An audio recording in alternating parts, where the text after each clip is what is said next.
আসসালামু আলাইকুম গাইস, কেমন আছেন? দেখতেই পাচ্ছেন লজ্জাবতী গাছ। গাছের পাতায় হাত দিলে সেও লজ্জা পায়। পুরুষ তুমি নারী সেজে ভিডিও বানাও, তোমার লজ্জা নাই? যাই হোক, কেউ বাজে মন্তব্যই বাজেভাবে নেবেন না কথাটা। আসলে অনেক দিন পর লজ্জাবতী গাছ দেখলাম, তাই ছন্দটা মুখ থেকে বেরিয়ে গেল। আমি কাউকে ছোট করে কোনো কথা বলতে চাইনি।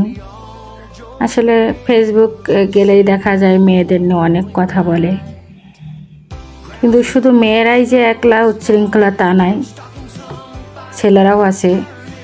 আর আমি বলবো যে একটা মেয়েকে ছোট করার আগে, ছোট করে কথা বলার আগে প্রত্যেকটা মেয়ের কথা ভাবতে হয়। যাই হোক, এত কথা বাড়াতে চাচ্ছি না।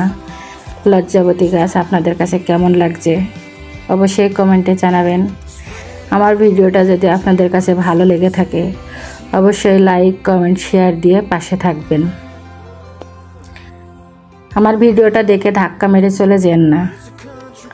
আপনি আমাকে একটা কমেন্ট করে যাবেন, সেই কমেন্ট ধরে তার মাধ্যমে আমি আপনার পরিবার যেতে পারবো।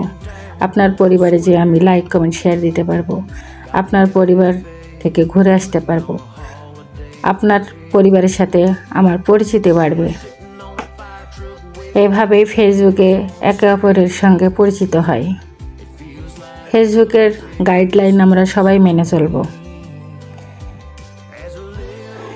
যাই হোক, দেখতেই পাচ্ছেন গাছের পাতায় হাত দিলে লজ্জায় সে কীভাবে দুমড়িয়ে যাচ্ছে। দেখেন, লজ্জাবতী গাছ যাকে বলে অনেকে হয়তো চেনেন না, দেখেননি।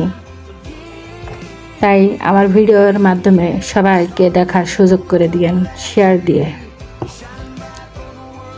লজ্জাবতী গাছ সচরাচর দেখা যায় না, অনেক সুন্দর গাছগুলো ফুল ফুটেছে লজ্জাবতী গাছে। আসলেই লজ্জাবতী গাছ মানেই লজ্জাবতী। লজ্জা পাচ্ছে কিভাবে দেখেন, হাত দিলেই। অনেক সুন্দর, তাই না?